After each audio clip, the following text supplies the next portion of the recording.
Magandang umaga po mga minamahal kong kapatid.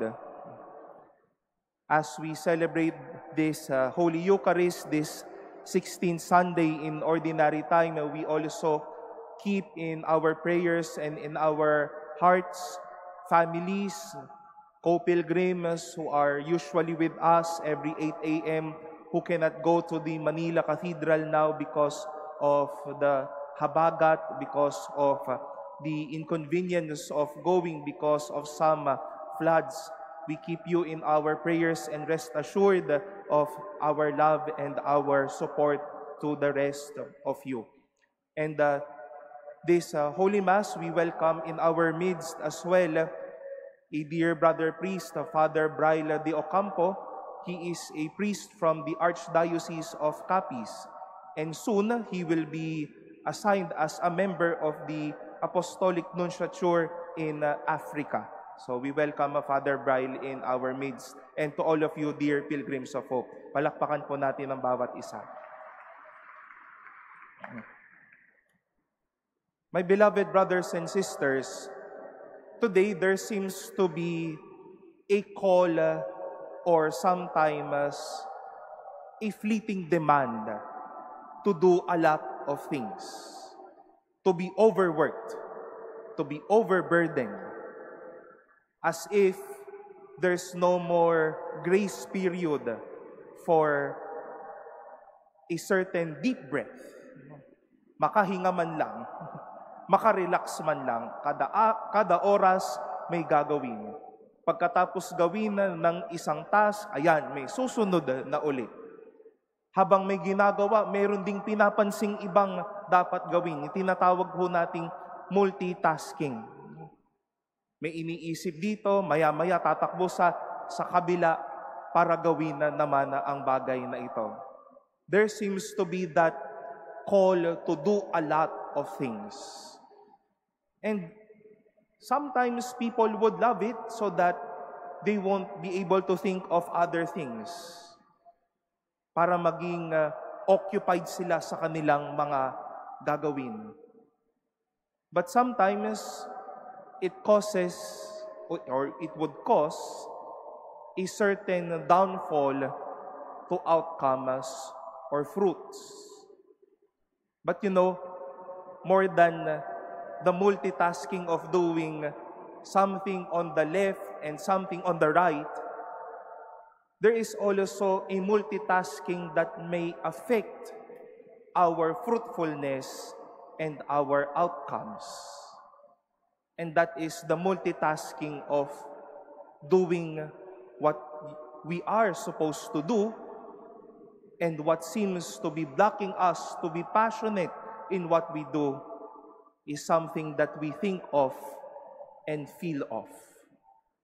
Iniisip ang iba, nagkukumpara ng sarili sa iba, nawawala ng focus sa ginagawa ngayon at nakatingin sa ginagawa ng iba. Saint Luke described Martha, one of the Bethany siblings, as burdened with much serving.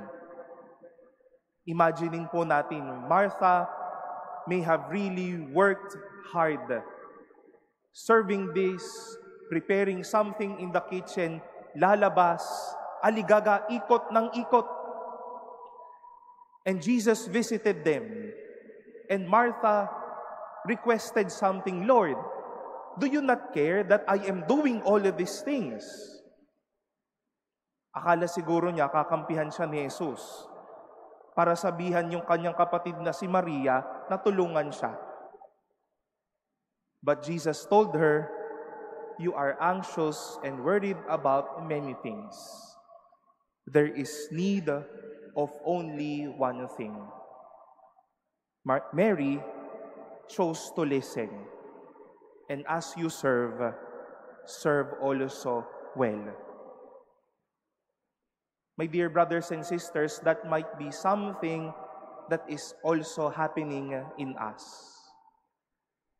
God has given us tasks to do, responsibilities to share, and even to express to others. Kaso, kaya siguro bumababa yung kalidad ng trabaho, sumasama ang puso natin kasi lagi tayong nakatingin sa iba. Lagi tayong, bakit siya ganito? Ako ito lang. Ang bigat ng trabaho ko, pero siya bakit iba yung bigat ng trabaho niya?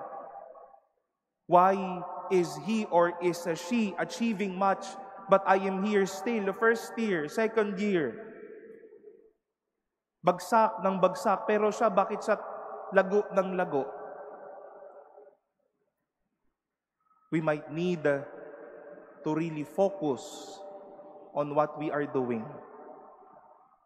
Not merely on the tasks everywhere spreading all over us, but sometimes yung ating pag-iisip, yung ating puso, nalalayo ng nalalayo, kaya hindi natin nagagawa ang dapat nating gawin.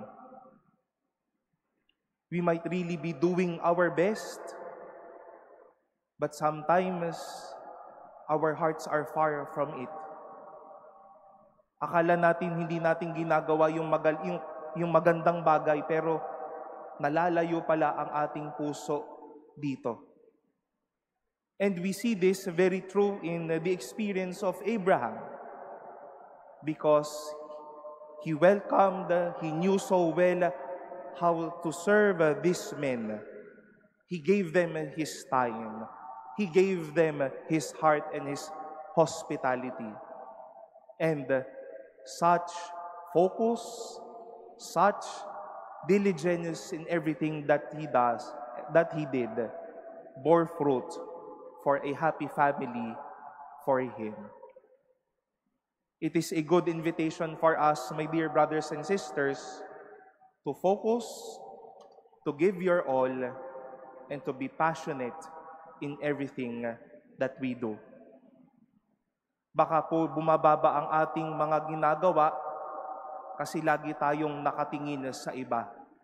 Buti pa siya. Bakit ako ganito? Sana all ganyan. Samantalang ako babang-baba na. Bakit ganito ang nangyayari sa kanya? Ito ako ngayon, bagsak na bagsak. But Jesus is reminding us, we might be worried and anxious about many things. We focus on what we do, to give our all in everything that we do, and to be passionate in everything that we do, so that we can also see fruits coming all over from our lives, and God's blessings pouring over us as we live a fruitful and a loving life.